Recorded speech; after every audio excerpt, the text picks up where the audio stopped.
Baru 24 respons.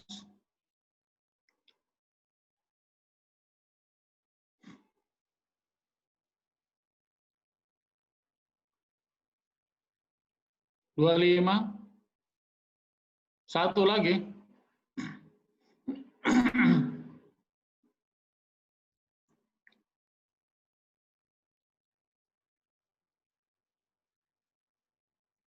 Nah, lengkap sudah. 26.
Makasih. Bagus ini.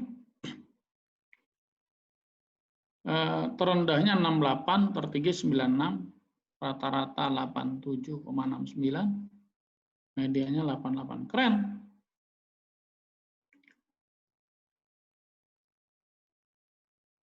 Alhamdulillah, Pak. Makasih, Pak.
Baik, kita mulai saja. Kali ini kelompok 5 yang akan presentasi. Audit mengenai pembiayaan dan konsolidasi. Pembiayaan cukup besar ya di APBN kita. Definisi pembiayaan intinya pengeluaran yang akan diterima kembali kelak, ya. Belanja yang akan diterima kembali atau akan dimanfaatkan, itu pembiayaan. Jadi krusial, apalagi pemerintah sekarang sedang mendorong pertumbuhan infrastruktur ya. Ini saya pembiayaan dengan segala macam skemanya akan dorong untuk bertumbuh. Maka audit atas pembiayaan ini berkali-kali jadi temuan BPK dalam konteks tadi kebijakannya, bukan akuntansinya semata. Konsolidasian permasalahan yang dijumpai adalah biasanya belum selesainya akun-akun yang intra account ya. Jadi interentitas ya. Kalau di kita biasa belajar advanced accounting itu ada intercompany account ya. Intercompany account itu kita juga ada namanya diterima dari entitas keluar ya, dedekel dan ya. Jadi ada kayak transfer in, transfer out ya, bahasa Inggrisnya. Ada bahasa Indonesianya kok lupa saya. Dedel dan dekel. Diterima dari entitas lain dan dikeluarkan dari ke entitas lain. Nah, itu dedel, DDEL sama DKEL, dedel dekel itu. Singkatannya nggak enak. Padahal bahasa Indonesianya transfer in dan transfer out. Itu yang biasanya tadinya suka bermasalah beberapa tahun yang lalu. Sekarang sih relatively dedel dekel itu sudah jauh lebih kecil ya. Sehingga pada waktu dieliminasi, kalaupun ada selisih, kan transfer in sama transfer out harusnya seimbang ya. Nah, dulu selisihnya tuh besar. Nah, sekarang selisihnya kecil, sehingga kalaupun dihilangin, malah nggak apa-apalah, karena sangat tidak material. Mungkin itu sih pengantar dari saya. Silakan kelompok 5 untuk menyampaikan presentasi. Izin Pak Alex untuk share screen ya. Ya, silakan.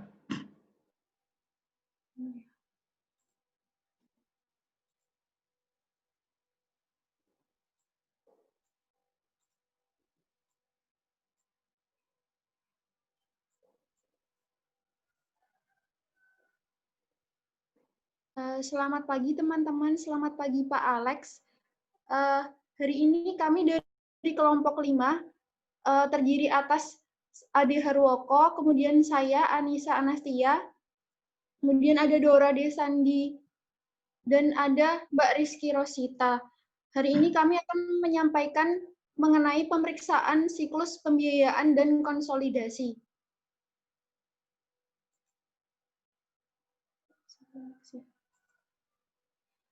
Pokok bahasan yang akan kita bahas hari ini, yang pertama ada overview mengenai program pemeriksaan, kemudian ada gambaran umum mengenai siklus pembiayaan, kemudian ada prosedur analitis pembiayaan, kemudian ada pelaksanaan pengujian pengendalian internal, kemudian ada pelaksanaan pengujian substantif, kemudian nanti akan dibahas sedikit mengenai konsolidasi, dan yang terakhir ada kesimpulan. Untuk yang pertama, overview program pemeriksaan akan disampaikan oleh teman saya Ade. Silakan Mas Ade. Ya, terima kasih Mbak Anissa. Selamat pagi teman-teman, selamat pagi Pak Alex. Di pagi ini saya akan menjelaskan mengenai overview program pemeriksaan. Jadi hal pertama yang akan saya tunjukkan adalah next Mbak Anis. Itu tentang dasar hukum dari pemeriksaan siklus pembiayaan dan konsolidasi. Karena siklus pembiayaan dan konsolidasi ini merupakan bagian dari siklus-siklus dalam laporan keuangan pemerintah maupun dari laporan keuangan lembaga. Nah, dasar hukumnya juga masih sama, yaitu bermuara pada Undang-Undang Nomor 15 Tahun 2004 tentang pemeriksaan pengelolaan dan tanggung jawab keuangan negara. Lalu juga sebenarnya seperti kelompok-kelompok sebelumnya, yaitu tentang BPK, namun kami langsung mengambil dasar hukum yang secara lekat menjurus ke pemeriksaan siklus pembiayaan dan konsolidasi, yaitu Peraturan BPK RI Nomor 1 2007 tentang SKPN, lalu juga ada petunjuk pelaksanaan atau KU di keputusan BPK Nomor 4 tahun 2014, lalu keputusan BPK RI Nomor 51 tahun 2007 tentang petunjuk teknis atas laporan keuangan pemerintah pusat dan laporan keuangan kementerian lembaga. Next, Mbak. Jadi kalau misalkan kita lihat dari tadi ada beberapa dasar hukum, maka berikut adalah gambar dari hierarki atau posisi dari dasar hukum tersebut. Nah, di ujung paling atas yaitu Undang-Undang Dasar 1945, lalu kemudian ada Undang-Undang Nomor 15, yang di bawahnya juga ada SKPM dan PPM, SKPM, PPM, dan juga kode etik. Lalu ada juga juklaknya itu mengenai pemeriksaan keuangan negara. Lalu juga ada juknis. Nah, nanti beberapa pembahasan kita pagi hari ini akan lebih bersinggungan atau lebih diatur dalam juknisnya karena sudah spesifik menjurus ke pelaksanaan teknisnya. Next. Sebelum kita membahas lebih lanjut, kita akan membahas dulu mengenai next, Mbak, minta tolong untuk metodologi pemeriksaan. Sebelum kita membahas metodologi, kita akan membahas mengenai, jadi dalam pemeriksaan keuangan negara, kita akan mengenal di SKPN itu mengenal adanya hal pokok atau subject matter dan informasi hal pokok atau subject matter information. Nah, ini menurut kelompok kami penting untuk disampaikan kembali bahwa dalam kerangka konseptual SKPM dijelaskan hal pokok adalah hal-hal yang diperiksa dan atau hal-hal yang menjadi perhatian dalam suatu penugasan pemeriksaan yang dapat berupa informasi, kondisi, atau aktivitas yang dapat diukur atau dievaluasi berdasarkan kriteria tertentu. Nah, informasi hal pokok adalah hasil evaluasi atau hasil pengukuran hal pokok terhadap kriteria. Nah, kita akan berfokus mengenai siklus pembiayaan dan konsolidasi. Maka itu merupakan hal pokok yang harus kita yang nantinya akan diperiksa gitu. Nah, informasi-informasinya next. Nah, kemudian hal pokok dan informasi hal pokok dapat berupa atau tetapi tidak terbatas pada sebagai berikut, ada kinerja atau kondisi keuangan, kinerja atau kondisi non keuangan, nanti kita bisa mendapatkan di prosedur analitis, lalu juga ada karakteristik fisik, baik organisasinya maupun transaksinya, seperti itu, akun-akunnya, lalu sistem dan proses, dan perilaku dan tata kelola. Next. Kami tidak akan menjelaskan secara mendetail mengenai subject matter information maupun yang subject matter tadi karena sudah dijelaskan di kelompok sebelumnya. Nah, untuk mengawali pembahasan pemeriksaan siklus pembiayaan ini, kita akan memulai di metodologi pemeriksaan. Jadi metodologi pemeriksaan itu kan menggunakan pendekatan berbasis risiko. Nah, kenapa? Agar pelaksanaan dapat berjalan secara sistematis. Maka pelaksanaannya dibagi menjadi 3 tahap. Nah, 3 tahapnya apa saja? Kita sudah mengetahui ada tahap perencanaan, tahap pelaksanaan, dan tahap pelaporan hasil pemeriksaan. Pemeriksaan dengan berbasis resiko ini, pendekatan berbasis resiko ini memberikan fokus perhatian pada area-area yang berisiko tinggi. Jadi penilaian resiko itu penting untuk dilakukan, baik dalam tingkat entitas, siklus, kemudian diturunkan pada tingkat akun. Sehingga dalam pemeriksaan dapat dilaksanakan dengan lebih efektif dan efisien. Nah, langkah-langkah dalam metodologi pemeriksaan keuangan dengan pendekatan pemeriksaan berbasis risiko itu ditunjukkan di gambar yang sudah ada di layar. Dalam pelaksanaan di situ sudah ada, jadi kan kita posisinya sekarang kalau di RPS itu tujuannya adalah mahasiswa mampu melaksanakan program pemeriksaan gitu. Jadi kita posisinya sekarang ada di tahap pelaksanaan. Jadi kita sudah akan melakukan program pemeriksaan dan program kegiatan perorangan yang sudah dibuat sebelumnya gitu. Next. Nah, sebelum kita membahas mengenai pelaksanaan, jadi kan kita melaksanakan program pemeriksaan yang sudah dibuat sebelumnya. Program pemeriksaan yang sudah dibuat sebelumnya, itu di dalamnya terdapat beberapa informasi atau input yang terdapat dalam program pemeriksaan adalah sebagai berikut. Ada hasil pengenalan album atau entitas, ada pemahaman atau pengujian pengendalian, ada penilaian risiko pemeriksaan, strategi pemeriksaan, hasil penetapan batasan materialitas, hasil penentuan metode uji petik, rencana kerja pemeriksaan, dan penentuan kebutuhan tim pemeriksa. Nah, ke-8 input atau informasi ini itu sudah ada dalam program pemeriksaan yang sudah kita buat di tahapan perencanaan. Next, Mbak. Maka kita sekarang akan berfokus ke pelaksanaan. Nah, tahap pelaksanaan tadi di gambar sudah ada dijelaskan ada 10 langkah. Itu pertama ada pelaksanaan pengujian pengendalian internal, penyusunan tingkat risiko dan tingkat materialitas setelah pengujian pengendalian. Lalu ada penyesuaian prosedur pengujian, ada pelaksanaan pengujian substantif, evaluasi terhadap pelaksanaan pengujian substantif, pelaksanaan prosedur tambahan jika diperlukan, penyusunan dan penyampaian temuan pemeriksaan dan jurnal penyesuaian, perolehan surat representasi, pelaksanaan prosedur analitis akhir, dan penilaian risiko dan materialitas akhir.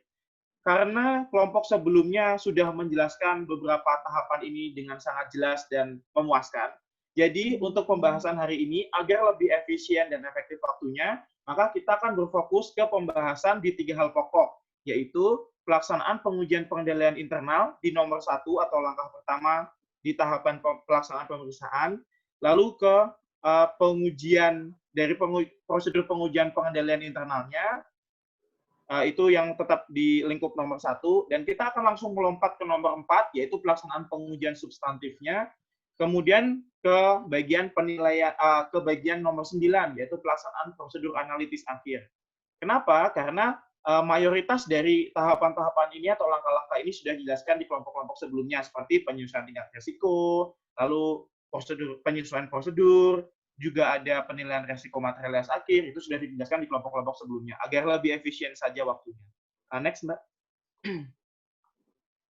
Nah, untuk selanjutnya, kita akan membahas mengenai pembiayaan. Apa itu pembiayaan, bagaimana siklusnya, dan alurnya. Nanti, untuk bagian pembiayaan ini akan dijelaskan oleh rekan saya. Silakan. Baik, terima kasih Mas Ade. Untuk penjelasan selanjutnya, saya akan menjelaskan mengenai pembiayaan. Next, Mbak. Nah, sebelumnya, apa itu pembiayaan? Nah, pembiayaan menurut PSAP 1 merupakan setiap penerimaan yang perlu dibayar kembali dan atau pengeluaran yang akan diterima kembali, baik pada tahun anggaran yang bersangkutan maupun tahun-tahun anggaran berikutnya, yang dalam penganggaran pemerintah terutama dimaksudkan untuk menutup defisit atau memanfaatkan surplus anggaran. Nah, dari definisi ini kita bisa tahu bahwa pembiayaan itu ada 2 jenis ya. Yang pertama adalah pengeluaran pembiayaan, yaitu apabila pengeluaran itu akan diterima kembali, dan juga lebih kepada memanfaatkan surplus. Yang kedua adalah penerimaan pembiayaan, merupakan penerimaan yang akan diterima kembali, penerimaan yang akan dibayar kembali dan juga tujuannya untuk menutup defisit. Selanjutnya, Mbak. Nah, pembiayaan ini berasal dari mana?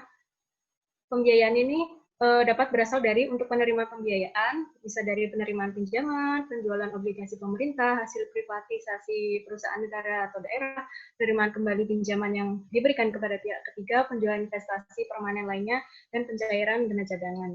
Kemudian kalau di Pemda itu bisa juga pakai silpa, tapi untuk digunakan untuk tujuan tertentu, tapi nanti akan dibahas di slide selanjutnya. Kemudian pengeluaran pembiayaan. Pengeluaran pembiayaan bisa berasal dari pemberian pinjaman kepada pihak ketiga, penyertaan modal pemerintah, pembayaran kembali pokok pinjaman dalam periode tahun anggaran tertentu, dan pembentukan dana cadangan. Selanjutnya, Mbak. Untuk selanjutnya, bagaimana kebijakan akuntansi untuk penerimaan dan pengeluaran pembiayaan? Nah, yang pertama ada pengakuan. Pengakuan ini dibedakan untuk penerimaan dan juga pengeluaran. Kalau untuk penerimaan ini saat kas diterima, ada rekening kas umum negara atau daerah, atau pada saat terjadi pengesahan penerimaan pembiayaan oleh BUN atau kuasa BUN. Nah, kalau pengeluaran saat dikeluarkan dari rekening kas umum negara atau daerah, atau pada saat terjadi pengesahan pengeluaran pembiayaan. Nah, lalu bagaimana untuk pembiayaan yang tidak melibatkan kas?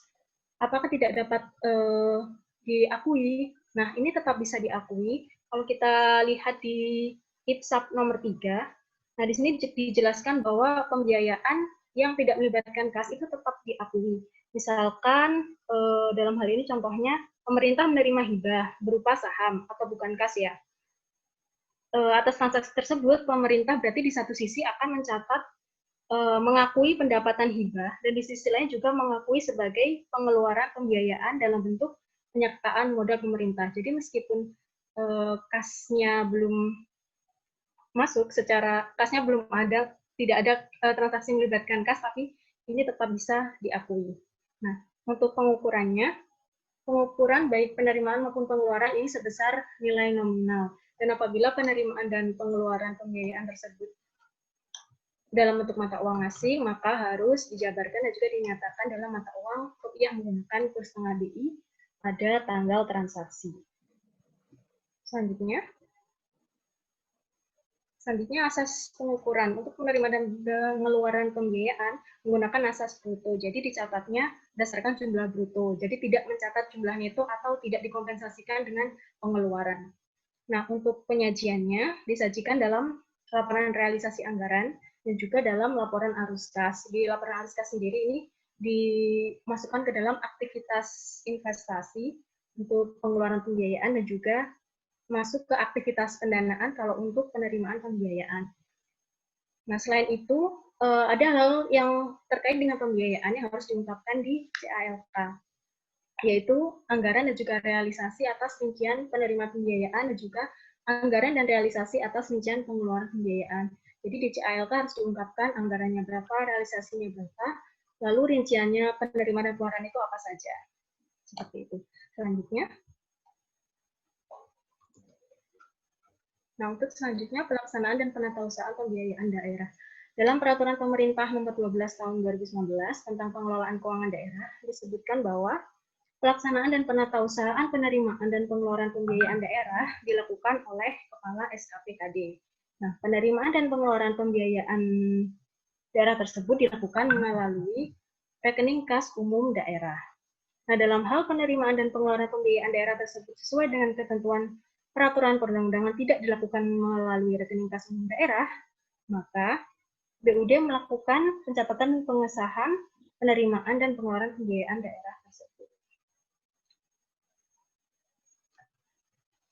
Selanjutnya, pada pemerintah daerah, seperti yang saya sebutkan tadi, SILPA ini pada tahun sebelumnya dapat digunakan untuk tahun anggaran berjalan. Namun penggunaan SILPA tersebut dapat dilakukan apabila memenuhi keadaan tertentu, yaitu apabila digunakan untuk beberapa hal.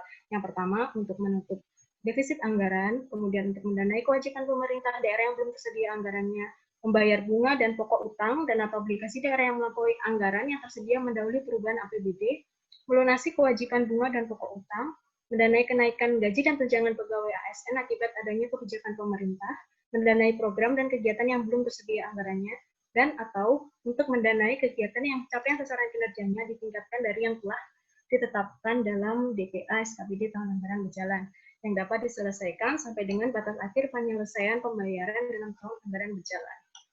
Nah, selain itu, pada PP 12 tanggal 19 ini juga mengatur mengenai prosedur pemindah bukuan dana cadangan, yaitu terkait dengan pembentukan dana cadangan, pengalokasian anggaran untuk pembentukan dana cadangan dalam tahun anggaran berkenaan sesuai dengan jumlah yang ditetapkan dalam peraturan daerah tentang pembentukan dana cadangan. Nah, alokasi anggaran tersebut dipindah bukukan dari rekening kas umum daerah ke rekening dana cadangan. Tapi pemindah bukuan tersebut harus disertai dengan surat perintah kuasa BUD atas persetujuan BPKD. Selanjutnya, untuk pencairan dana cadangan sendiri sebenarnya sama, yaitu pemindah bukuan dari rekening dana cadangan ke rekening kas umum daerah dilakukan berdasarkan rencana penggunaan dana cadangan sesuai dengan peruntukannya. Kemudian pemindah bukuan tersebut dilakukan setelah jumlah dana cadangan ditetapkan pada Perda, peraturan daerah tentang pembentukan dana cadangan yang bersangkutan mencukupi. Kemudian pindah bukuan tersebut paling tinggi sejumlah tabung dana cadangan yang akan digunakan sesuai peruntukannya dan ditetapkan dengan Perda tentang pembentukan dana cadangan. Dan pemindah bukuan tersebut juga harus disertai dengan surat perintah pemindah bukuan oleh kuasa BUD atas persetujuan BPKD. Dalam rangka pelaksanaan pengeluaran pembiayaan, kuasa BUD ini memiliki beberapa kewajiban. Antara lain, yang pertama, meneliti kelengkapan perintah pembayaran yang diterbitkan oleh Kepala SKPKD, kemudian menguji kebenaran perhitungan pengeluaran pembiayaan yang tercantum dalam perintah pembayaran, menguji ketersediaan dana yang bersangkutan, dan menolak pencairan dana apabila perintah pembayaran atas pengeluaran pembiayaan tidak memenuhi syarat yang ditetapkan. Terakhir, menolak pencairan dana apabila perintah pembayaran atas pengeluaran pembiayaan tidak memenuhi syarat rupiah. Selanjutnya, nah, untuk prosedur analitis, kalau di tahap pelaksanaan sebenarnya prosedur analitis ini kan ada di nomor 9 ya. Tapi ini kami bahas lebih dahulu karena sebenarnya prosedur analitis ini bukan hanya berada di tahap pelaksanaan, tapi juga bisa dilakukan di tahap perencanaan, pelaksanaan maupun pada tahap laporan. Nah, gambaran umum dari prosedur analitis sendiri ini, menurut panduan pemeriksaan LKPD, prosedur analitis ini merupakan evaluasi terhadap informasi keuangan yang dibuat dengan mempelajari hubungan yang masuk akal antara data keuangan yang satu dengan data keuangan yang lainnya, atau mungkin data keuangan dengan data non-keuangan. Nah, asumsi dasar dari penerapan prosedur analitis ini sendiri adalah hubungan yang masuk akal di antara data dapat diharapkan tetap ada dan berlanjut, kecuali jika timbul kondisi yang sebaliknya, sehingga keadaan tersebut tidak dapat terjadi. Nah, penyimpangan dari hubungan tersebut bisa meliputi peristiwa atau transaksi yang tidak biasa, kemudian mungkin perubahan akuntansi, mungkin perubahan usaha, fluktuasi acak, atau mungkin salah saji. Tahapan dalam prosedur analitis sendiri ada 3 tahap. Yang pertama, pemeriksa pertama melakukan pemahaman hubungan keuangan yang bisa diperoleh dari pemahaman tentang auditing dan proses bisnis utama dari audit. Jadi untuk memahami suatu hubungan keuangan tentunya kita perlu memahami dulu auditnya seperti apa, proses bisnisnya seperti apa, sehingga kita bisa memahami hubungan keuangannya seperti apa. Nah, kemudian setelah kita tahu hubungan keuangan yang kita peroleh tadi, kita mengembangkan harapan atas data yang tercatat atau perbandingan yang seharusnya terjadi antar data terkait. Nah, pengembangan harapan ini berdasarkan hasil pemahaman hubungan keuangan yang masuk akal tadi. Nah, dalam mengembangkan harapan, pemeriksa harus secara hati-hati mempertimbangkan faktor-faktor yang secara signifikan mempengaruhi data maupun perbandingan yang akan diukur. Jadi setelah tahu hubungan keuangannya seperti apa, kita mengembangkan harapan kira-kira hubungan ini dan ini seperti apa. Nah, seperti itu. Kemudian kalau kita sudah tahu harapannya, yang terakhir kita bandingkan data dengan data tercatat dan juga harapan yang sudah kita bentuk tadi dan kita kembangkan. Kalau misalkan ada perbedaan, nah di situ kita harus telusuri penyebab penyimpangan signifikan yang terjadi karena apa. Seperti itu. Selanjutnya. Nah, contoh harapan yang dikembangkan dengan risiko salah saji yang harus ditelusuri. Contohnya ini pada akun utang jangka panjang dan bagian lancar utang jangka panjang dengan menggunakan data pada LRA dan neraca. Nah, penambahan atau penurunan utang jangka panjang dan bagian lancar utang jangka panjang pastinya akan berpengaruh kan terhadap pembiayaan pada LRA, berpengaruh pada penambahan atau penurunan pembiayaan. Nah, kalau misalkan dalam persamaan ini ternyata nilainya berbeda, nah ini perlu dianalisis. Terdapat kemungkinan lebih atau kurang saji akun utang atau akun pembiayaan atau kekurangan pengungkapan atas selisih yang mungkin terjadi salah saji. Jadi mungkin pembiayaannya yang salah saji atau mungkin utang yang salah saji atau mungkin kurang diungkapkan saja selisihnya itu karena apa. Selanjutnya, tujuan prosedur analitis. Nah, untuk tujuan prosedur analitis ini saya ambil dari petunjuk pelaksanaan pemeriksaan keuangan dan juga dari panduan pemeriksaan laporan keuangan pemerintah daerah. Nah, kalau di petunjuk pelaksanaan pemeriksaan keuangan ini, prosedur analitis kan ada di 2 tahap ya, ada di tahap perencanaan dan juga di pelaksanaan. Di tahap perencanaannya kan yang prosedur analitis awal, kalau di tahap pelaksanaan yang prosedur analitis akhir. Nah, tujuannya tergantung dari di tahap mana prosedur analitis ini dilakukan. Kalau di tahap perencanaan, tujuannya itu untuk membantu pemeriksa dalam merencanakan sifat, saat, dan lingkup untuk prosedur-prosedur lainnya di tahap selanjutnya atau prosedur pemeriksaan yang akan digunakan untuk memperoleh bukti-bukti pemeriksaan untuk saldo akun atau kelas transaksi tertentu. Jadi sifatnya lebih ke untuk merencanakan prosedur lainnya ya. Kalau di tahap pelaksanaan atau dalam hal ini berarti prosedur analitis akhir, tujuannya adalah untuk membantu pemeriksa dalam menilai kesimpulan akhir yang diperoleh dan mengevaluasi penyajian laporan keuangan secara keseluruhan. Jadi kalau yang di pelaksanaan ini lebih kepada kesimpulannya sudah kita tahu, kemudian kita evaluasi ulang dengan menggunakan prosedur analitis. Nah, selanjutnya kalau berdasarkan panduan pemeriksaan LKPD, prosedur analitis ini dapat digunakan pada saat perencanaan, pada saat pelaksanaan, maupun pada saat pelaporan. Tujuannya terkait erat dengan kapan waktu pelaksanaannya dan dapat dijelaskan sebagai berikut. Kalau misalkan prosedur analitis ini dilakukan pada tahap perencanaan, tujuannya adalah untuk membantu pemeriksa dalam memahami entitas termasuk transaksi dan kejadian pada tahun berjalan. Dan juga untuk membantu perencanaan sifat, saat, dan prosedur audit dalam menentukan rencana desain dan pengujian materialitas sehingga saldo-saldo akun atau transaksi yang memberikan sinyal adanya risiko inheren dan risiko pengendalian dapat teridentifikasi.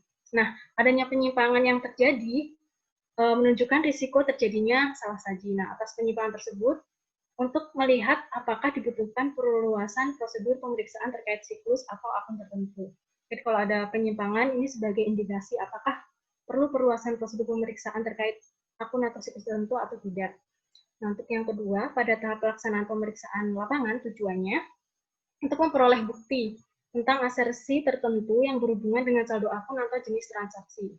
Kemudian yang kedua, untuk hasil prosedur analitis di tahap ini dapat digunakan untuk menilai kecukupan pengungkapan atas setiap perubahan pada akun laporan keuangan yang diperiksa. Nah, dalam tahap ini, prosedur analitis biasanya dilakukan dengan melakukan analisis data pendukung laporan keuangan, baik data keuangan maupun data non-keuangan.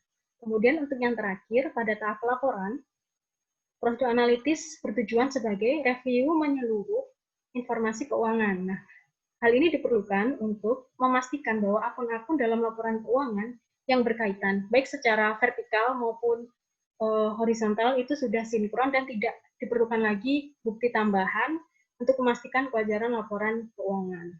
Seperti itu. Selanjutnya,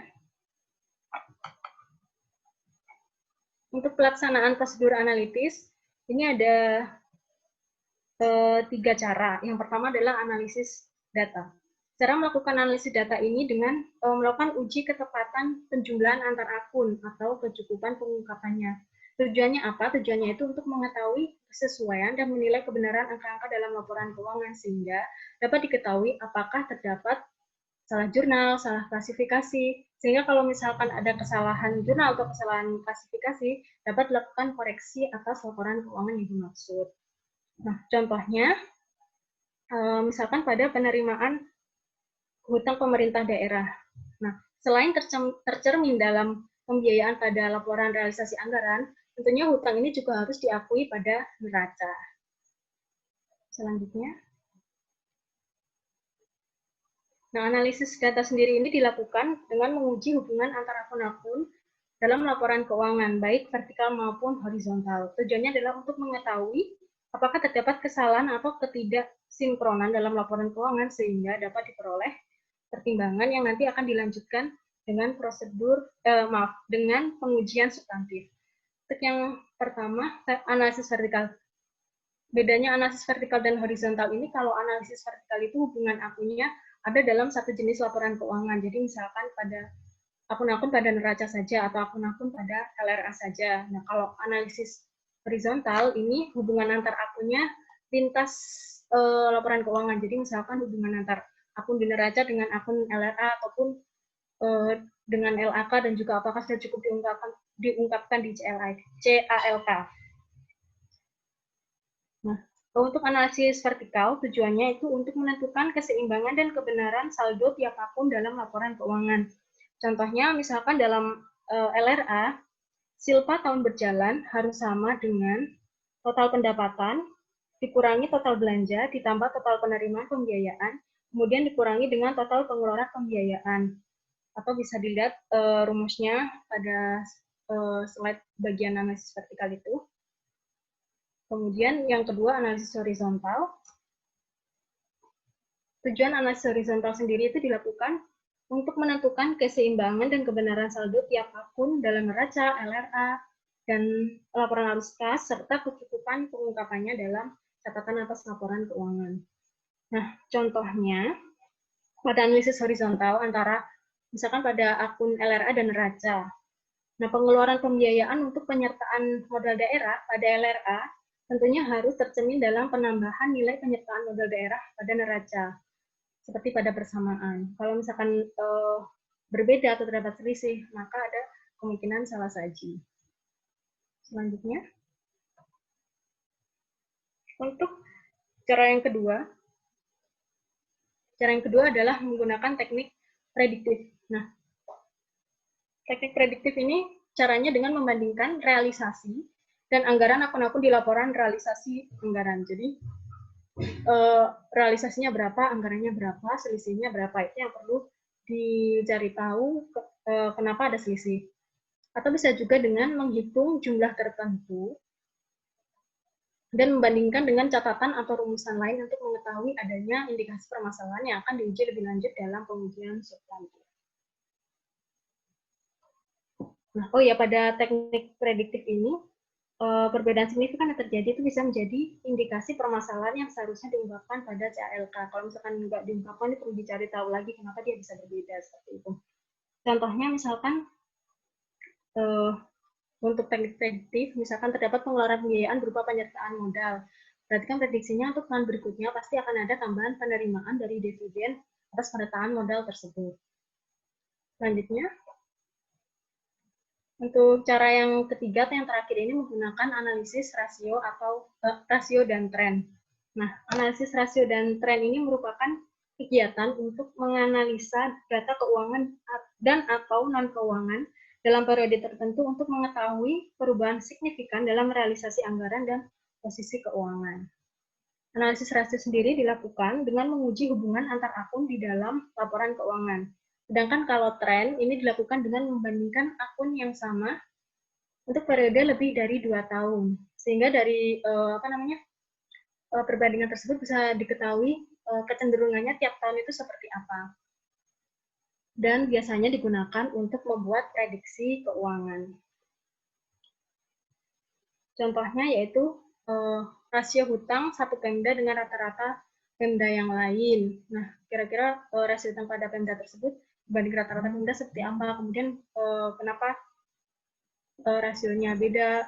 Seperti itu. Kemudian contoh yang kedua untuk prediksi pencapaian pajak daerah pada tahun yang diperiksa berdasarkan tren pencapaian pajak daerah tertentu. Jadi dengan analisis tren kita sudah tahu kecenderungan pencapaian pajaknya untuk periode-periode sebelumnya seperti apa. Jadi kita bisa meramalkan pencapaian pajak daerah untuk tahun yang diperiksa. Seperti itu. Selanjutnya. Nah, untuk bagian selanjutnya, pelaksanaan pengujian pengendalian internal akan dilanjutkan oleh Mbak Rizky Rosita.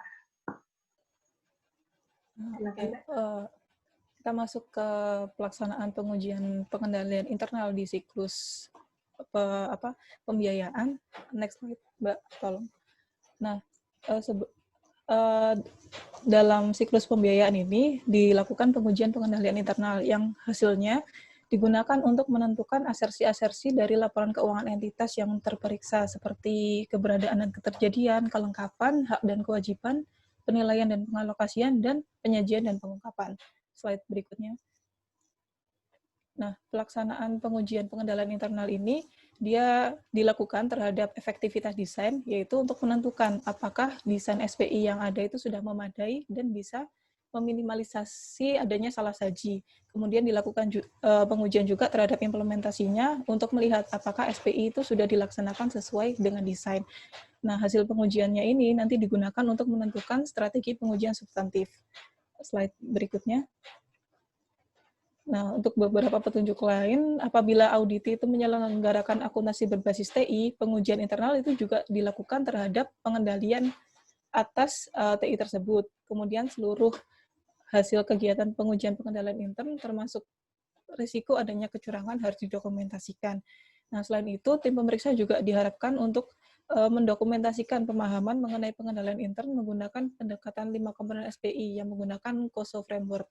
Risiko-risiko kecurangan, terutama yang belum sepenuhnya dimitigasi oleh pengendalian yang sudah ada, dan pemahaman pemeriksa mengenai pengendalian umum dan pengendalian aplikasi TI-nya. Nah, pengujian terhadap pengendalian intern itu harus dilakukan saat pemeriksaan interim. Apabila tidak ada pemeriksaan interim di entitas yang diperiksa, pengujian pengendalian dilakukan pada tahap pelaksanaan pemeriksaan terinci dengan mempertimbangkan waktu, skala prioritas, dan faktor risiko pemeriksaan lainnya. Berikutnya kita akan bahas matriks pengujian pengendalian internal atas transaksi penerimaan pembiayaan. Nanti ada 2 transaksi yang dibahas, yaitu penerimaan pembiayaan dan utang. Untuk penerimaan pembiayaan, yang pertama untuk asersi manajemen keberadaan dan keterjadian, pengendalian kuncinya adalah pemisahan fungsi antara bendahara dan fungsi akuntansi. Pengujiannya dilakukan dengan melakukan wawancara dan juga melakukan observasi untuk mengetahui apakah pemisahan tugas tersebut benar-benar dilakukan. Kemudian pencatatan pendapatan dan penerimaan pembiayaan telah didukung oleh surat ketetapan surat ketetapan atau SK yang disetujui dan STS pre-numbered yang dipertanggungjawabkan dan telah divalidasi oleh Bank Persepsi. Pengujiannya dilakukan, dia harus mendapatkan dasar penetapan penerimaannya dulu, kemudian meneliti dokumen yang digunakan dalam pengelolaan pembiayaan, apakah ada seri penomorannya, validasi penyetoran ke kas negara melalui Bank Persepsi, kejelasan penyetoran berupa tanggal, nilai, jenis penerimaan, tempat penyetoran, dan penyetornya. Kemudian dasar hukum pendapatan atau penerimaan pembiayaan dan informasi lain. Slide berikutnya, Mbak. Kemudian untuk asersi kelengkapan, dia pengendalian punya adalah adanya STS pre-numbered yang telah dipertanggungjawabkan dengan semestinya. Pengujiannya dilakukan dengan meneliti apakah urutan nomor bukti penerimaan kas atas pendapatan atau penerimaan pembiayaan tersebut apakah sudah lengkap kan, karena sudah pre-number kan, jadi ketahuan nanti kalau misalkan ada nomor-nomor yang tidak ada. Kemudian meneliti pengendalian yang dilakukan untuk pencatatan pendapatan atau penerimaan pembiayaan tersebut, apakah sudah memadai atau belum. Kemudian untuk asersi penilaian dan alokasi, pengendalian kuncinya adalah prosedur verifikasi intern atas penyiapan STS itu yang telah dijalankan. Dilakukan dengan meneliti indikasi adanya kegiatan verifikasi dokumen penerimaan, dan jika tidak ada, meneliti prosedur pengendalian yang dijalankan oleh entitas. Kemudian untuk pengendalian prosedur pencatatan penerimaan dilakukan setiap hari, sedekat mungkin dengan saat penerimaan dan penyetoran ke kas negara. Pengujiannya dengan meneliti apakah bendahara atau pihak lain yang menerima pendapatan melakukan rekonsiliasi secara periodik dengan pihak yang menangani pendapatan atau penerimaan pembiayaan tersebut. Kemudian meneliti apakah ada tenggang waktu antara penerimaan kas dan penyetoran pendapatan dengan melihat tanggal bukti penerimaan dan tanggal penyetorannya. Kemudian meneliti ketepatan pencatatan dan pendapatan atau penerimaan pembiayaan apakah telah sesuai dengan periode pelaporannya, dan meneliti persetujuan atas pengurangan dan atau penundaan pendapatan atau penerimaan pembiayaan dan dasar hukum atas penundaan tersebut. Berikutnya, asersi yang keempat, hak dan kewajiban. Pengendalian kuncinya dengan melakukan pencatatan pendapatan dan penerimaan pembiayaan yang telah didukung SK yang disetujui. Pengujiannya dilakukan dengan meneliti hak kementerian atau lembaga atas pendapatan tersebut. Dan untuk yang terakhir, asersi pengungkapan menggunakan bagan akun yang memadai dan telah melalui review serta verifikasi intern. Pengujiannya dilakukan dengan meneliti kecukupan bagan akun yang ada dan meneliti inti yang terkait. Berikutnya, pindah ke matriks pengujian pengendalian internal atas transaksi utang. Untuk asersi yang pertama, keberadaan, dia prosedur otorisasi dan dokumentasi yang memadai atas transaksi kewajiban dan telah melalui proses penilaian asas manfaat. Pengujian SPI-nya dilakukan dengan melakukan review atas proses persetujuan kewajiban yang dimuat dalam neraca, memastikan otorisasi dan dokumentasinya itu sudah dilakukan dengan memadai. Kemudian untuk pengendalian kunci berupa prosedur pengendalian yang memadai atas proses pembayaran utang, dilakukan pengujian dengan meneliti penyusunan daftar kewajiban dan schedule pembayarannya, dan mencermati apakah kementerian atau lembaga telah mematuhi schedule pembayaran sesuai dengan perjanjian yang ada. Kemudian meyakinkan bahwa ada pemisahan fungsi perencanaan dengan fungsi kas. Berikutnya, untuk asersi akurasi, Pengendalian kuncinya dengan kewajiban itu telah dicatat dengan lengkap dan saldo disajikan dengan benar. Pengujiannya dilakukan dengan mereview indikasi verifikasi intern ketepatan penyusunan daftar utang dan penghitungan seluruh saldo utang. Kemudian mereview perjanjian atau ketentuan sehubungan dengan piutang, meneliti apakah penerimaan kas telah didukung oleh bukti-bukti penyetoran yang telah disetujui pejabat berwenang dan telah diverifikasi, dan kemudian mereview daftar utang, uji petik apakah semua utang telah dicatat, semua bukti pendukung sudah diverifikasi. Untuk asersi klasifikasi dan ketepatan waktu, pengendalian kuncinya dilakukan dengan menggunakan bagan akun yang memadai, serta melalui review dan verifikasi intern. Dia dilakukan dengan meneliti kecukupan bagan akun kewajiban kementerian lembaga dan meneliti indikasi adanya verifikasi intern atas ketepatan klasifikasi atas dokumen terkait. Slide berikutnya.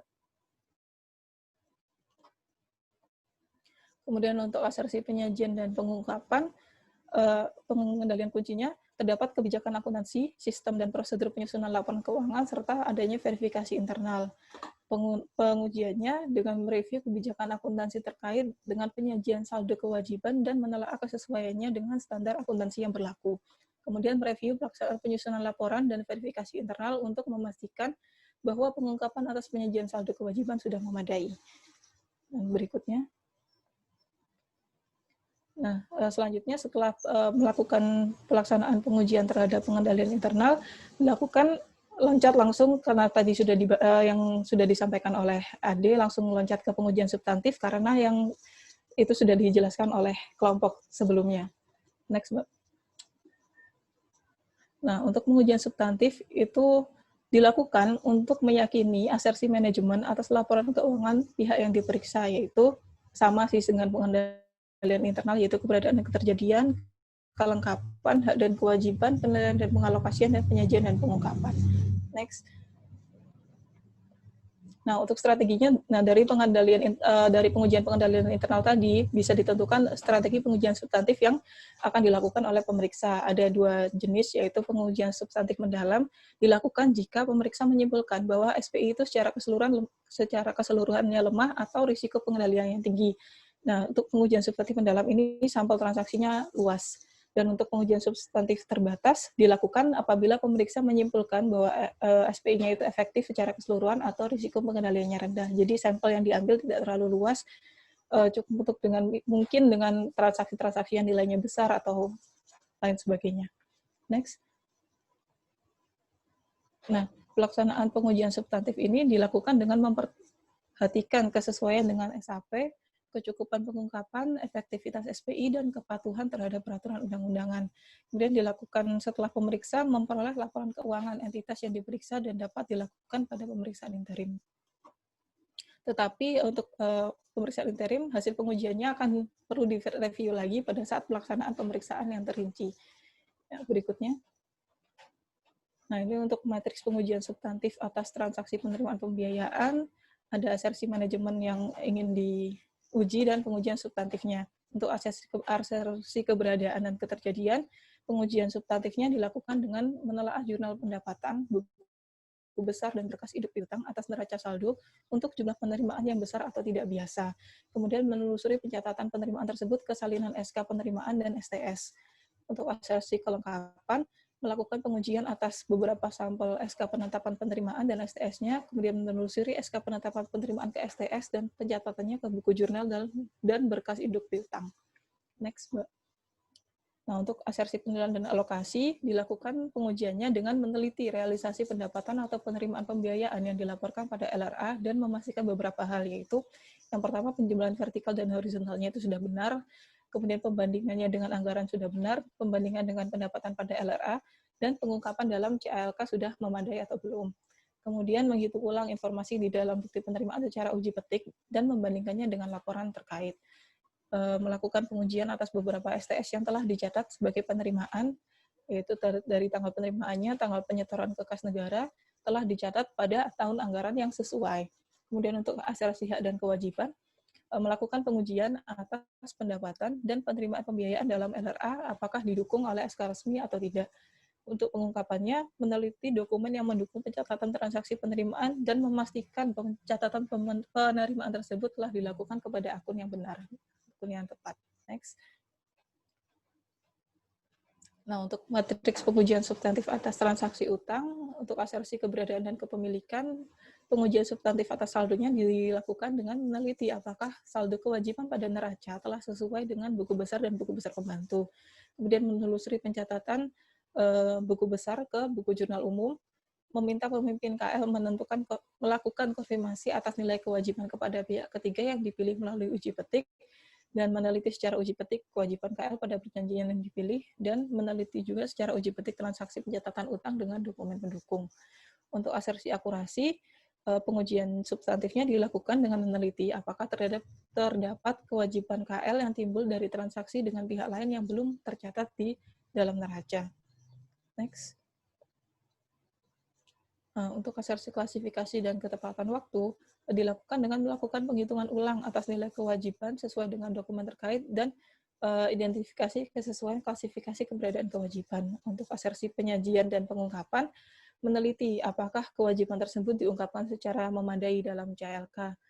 Lalu jika ada saldo dalam mata uang asing, mengecek apakah saldo tersebut telah dikonversi ke dalam mata uang rupiah menggunakan kurs tengah BI per tanggal neraca. Memastikan selisih kurs yang terjadi telah dibebankan atau dimasukkan ke ekuitas dana lancar. Lalu meneliti perjanjian kredit atau uang muka, notulen rapat, dan informasi langsung yang belum diungkapkan dalam CLK. Yang terakhir, meneliti peristiwa setelah tanggal neraca dan mencermati peluang adanya transaksi yang berpengaruh pada saldo kewajiban pada tanggal neraca. Slide berikutnya.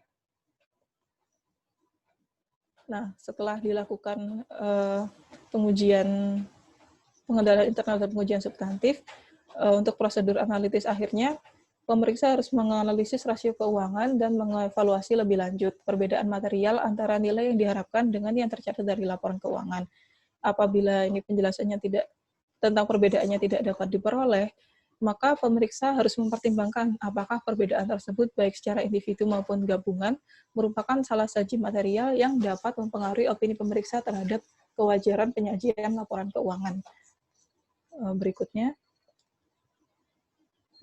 untuk materi konsolidasi akan dilanjutkan oleh Mbak Anissa.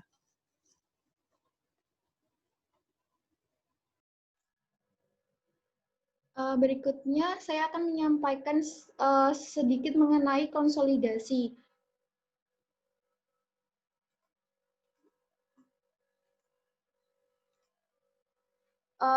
Jadi konsolidasi adalah proses penggabungan antara akun-akun yang diselenggarakan oleh suatu entitas pelaporan dengan entitas pelaporan lainnya. Entitas akuntansi dengan entitas akuntansi lainnya dengan mengeliminasi akun-akun timbal balik agar dapat disajikan sebagai satu entitas pelaporan konsolidasian.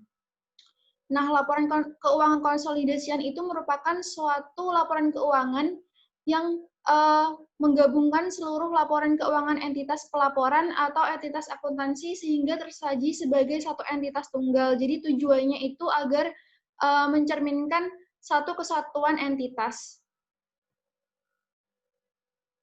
Nah, untuk laporan keuangan konsolidasian itu ada pada KL atau pemerintah daerah, itu dia sebagai entitas pelaporan mencakup laporan keuangan semua entitas akuntansi termasuk laporan keuangan Badan Layanan Umum dan Badan Layanan Umum daerah. Jadi laporan keuangan konsolidasian ini dia itu nanti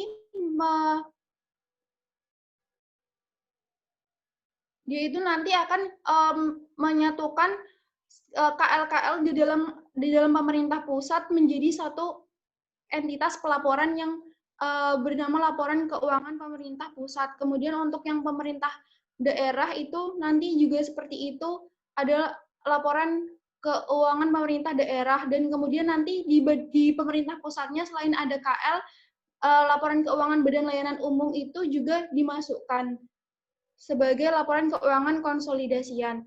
Nah, apa sih entitas pelaporan? Jadi entitas pelaporan itu adalah unit pemerintahan yang terdiri dari satu atau lebih entitas akuntansi atau entitas pelaporan yang menurut ketentuan peraturan perundang-undangan wajib menyampaikan laporan pertanggungjawaban berupa laporan keuangan. Contohnya ini, yang termasuk dalam entitas pelaporan adalah pemerintah pusat, pemerintah daerah, KL, dan BUN. Kemudian untuk entitas akuntansi adalah unit pemerintahan pengguna anggaran atau pengguna barang dan oleh karenanya wajib menyelenggarakan akuntansi dan menyusun laporan keuangan untuk digabungkan pada entitas laporan. Laporan keuangan yang akan digabungkan disampaikan secara intern dan berjenjang kepada unit yang lebih tinggi dalam rangka penggabungan laporan keuangan oleh entitas pelaporan. Nah, ini contohnya seperti satker gitu. Kemudian untuk badan layanan umum, jadi badan layanan umum adalah instansi di lingkungan pemerintah yang dibentuk untuk memberikan pelayanan kepada masyarakat berupa penyediaan barang dan atau jasa yang dijual tanpa mengutamakan mencari keuntungan dan dalam melakukan kegiatannya itu didasarkan pada prinsip efisiensi dan produktivitas.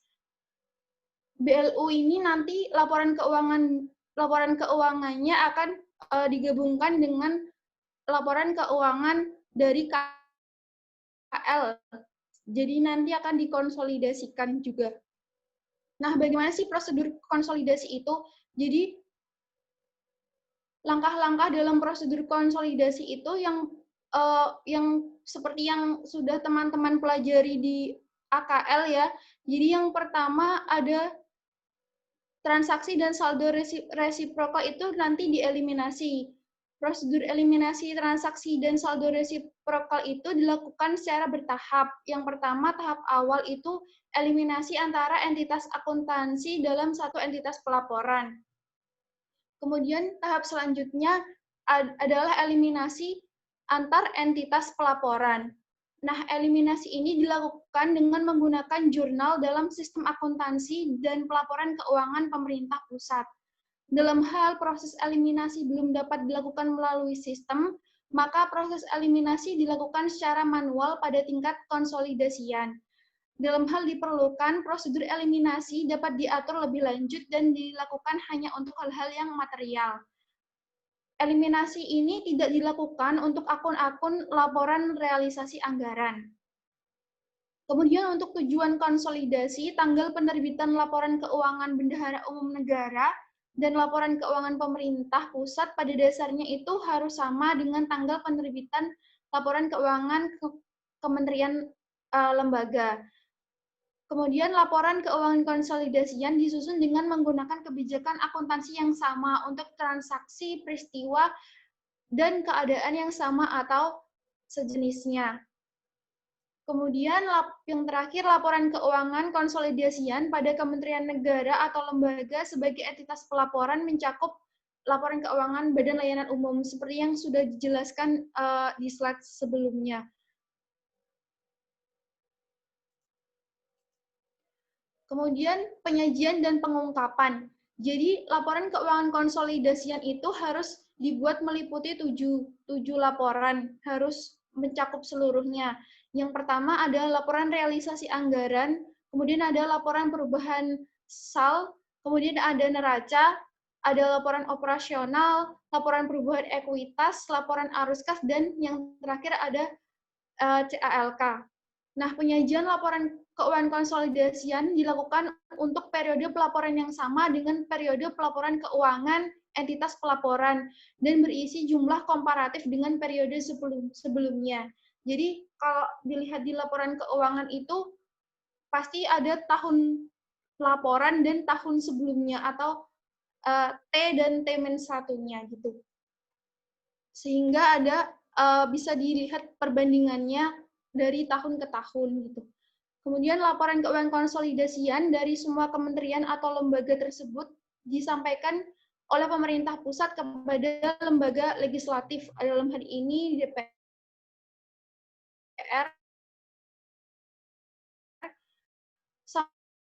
sama seperti pemahaman konsolidasian dari semua entitas akuntansi yang ada di bawahnya kepada lembaga legislatif.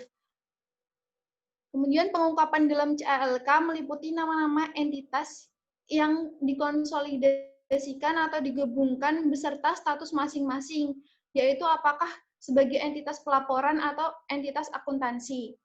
Jika konsolidasi tidak diikuti dengan eliminasi akun timbal balik, maka perlu diungkapkan dalam CALK, meliputi nama-nama dan besaran saldo akun timbal balik dan alasan mengapa belum dilaksanakan eliminasi. Nah, ini untuk konsolidasi pelaporan keuangan pemerintah daerah. Jadi untuk laporan keuangan SKPD itu disampaikan kepala daerahnya melalui PKD paling lambat 2 bulan setelah tahun anggaran berakhir.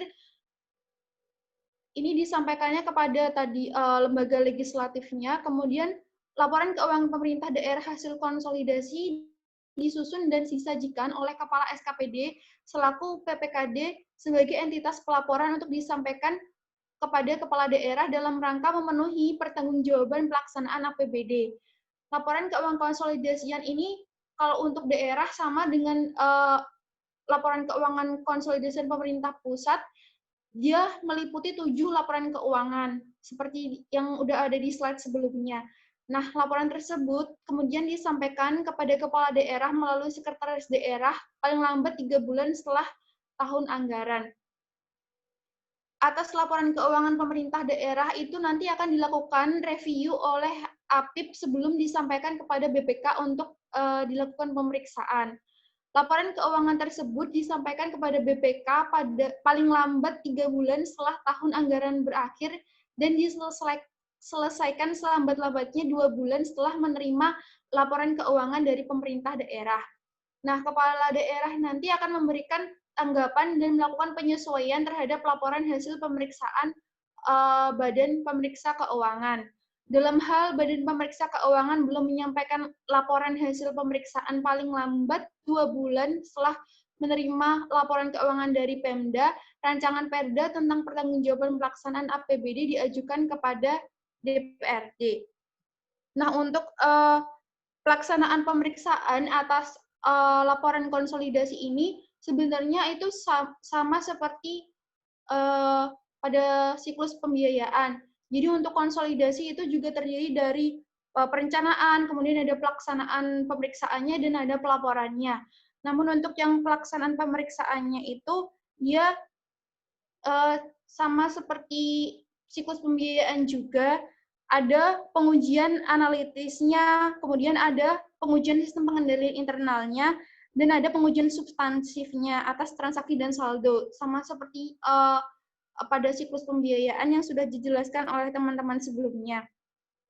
Namun kalau di konsolidasi ini, nanti dia ada penyusunan ikhtisar koreksi, dan ada penyusunan konsep temuan pemeriksaan. Jadi untuk yang ikhtisar koreksi itu adalah merupakan rekapitulasi koreksi atau penyesuaian yang diusulkan tim pemeriksa kepada tim pemerintah pusat. Kemudian kalau untuk konsep temuan pemeriksaan itu adalah permasalahan-permasalahan yang ditemukan oleh tim pemeriksa yang perlu dikomunikasikan kepada pemerintah pusat. Kemudian saya akan menyampaikan kesimpulan dari pembahasan hari ini. Yang pertama itu pelaksanaan, jadi kan pembiayaan dan konsolidasi itu ada dalam LKPP dan LKKL, sehingga itu merupakan menjadi salah satu kewajiban BPK untuk melakukan pemeriksaan atas siklus pembiayaan dan konsolidasi tersebut. Nah, pelaksanaan pemeriksaan pembiayaan dan konsolidasi itu direalisasikan berdasarkan perencanaan pemeriksaan yang telah ditetapkan sebelumnya. Jadi kan tadi ada perencanaan, ada pelaksanaan, dan kemudian nanti ada pelaporan. Pelaksanaan itu dilaksanakan berdasarkan perencanaan pemeriksaan. Untuk tahap pelaksanaan pemeriksaan, tadi ada 10 langkah kegiatan. Yang dibahas hari ini ada yang pertama adalah pelaksanaan pengujian pengendalian internal. Jadi untuk pelaksanaan pengendalian internal ini dilakukan untuk menguji efektivitas desain dan implementasi sistem pengendali internal. Nah, hasil pengujian dari sistem pengendali internal ini nanti digunakan untuk menentukan strategi pengujian transaksi laporan keuangan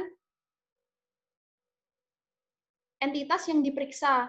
Jadi ada strategi pengujian transaksi dan saldo atau pengujian substantif tadi.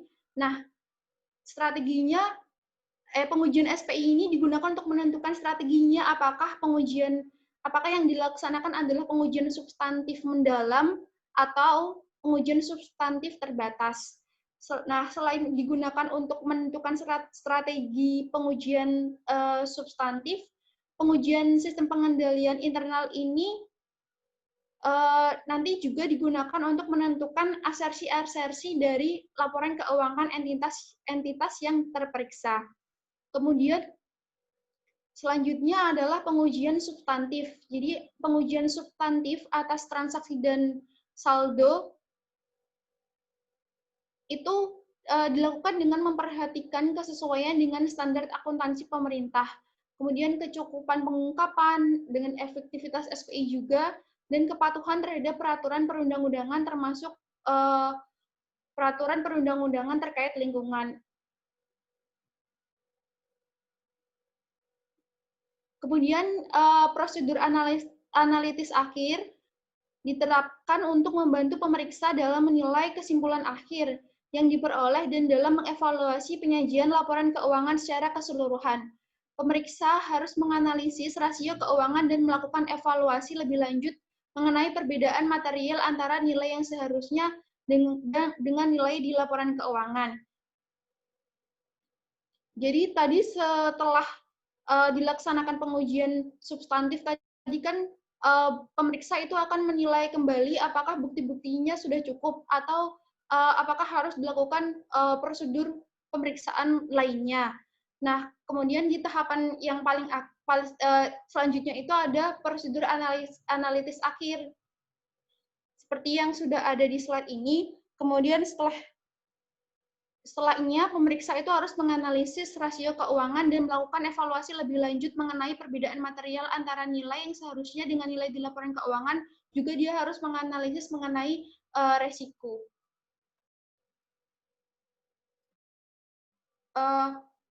Sekian presentasi dari kelompok kami.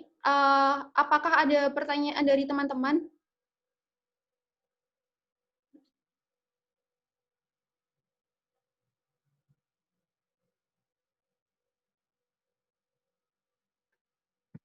Baik, terima kasih ya. 5. Mohon maaf ini saya harus segera berangkat ke kantor karena saya ada acara di kantor, ada ini jadi juri, bukan jadi juri sih,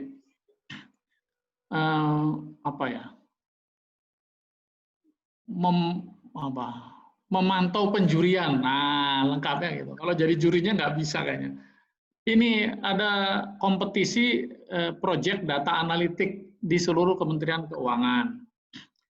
Jurinya 1 dari luar, dari Pusilkom UI, 2 dari dalam, Pak Darto, staf ahli, dan Pak Kapusintek. Nah, saya harus mengamati penjurian itu. Jadi saya harus 9:30 berangkat. Waktunya tinggal 10 menit lagi.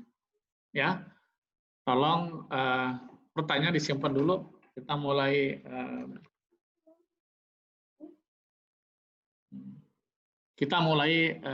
minggu depan saja.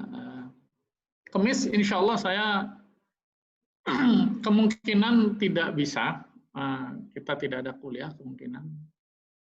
Kita ketemu lagi Selasa depan. Kamis depannya sudah libur, ya. Sudah libur bersama, kita libur saja. Tapi nggak tahu nih, kepastiannya besok siang deh saya kabari ya. Kalau Kamisnya bisa saya Kamis. Gitu. Kalau Kamisnya ternyata saya pagi ada acara yang tidak bisa ditinggal, ya nggak bisa, berarti kita libur. Karena besok mulai ada pengarahan wamennya itu jam 1:30. Jadi itu baru saya tahu jadwal saya di hari Kamisnya gitu. Terima kasih ya. Mohon maaf kita belum bisa diskusi dengan lebih dalam mengenai ini. Mungkin pada pertemuan yang berikutnya. Tadi nilai udah saya kirim balik ya, sudah diterima ya di email masing-masing ya. Siap, Bagus-bagus kan? Oke, alhamdulillah. Jadi tenang juga saya. Jadi tenanglah, mites sesuai dengan dugaan saya bahwa ya mahasiswa tingkat 4 yang ini memang mantep-mantep lah, ya kan? Terima kasih. Ya. Terkait jadwal kuliah, Pak.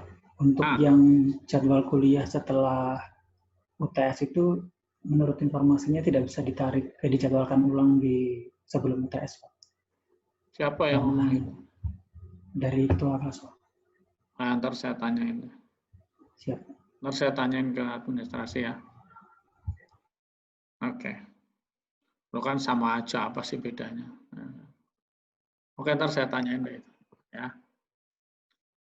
Ya, makasih ya, Mas Faiz semua. Ya, assalamualaikum warahmatullahi wabarakatuh. Salam sejahtera, selamat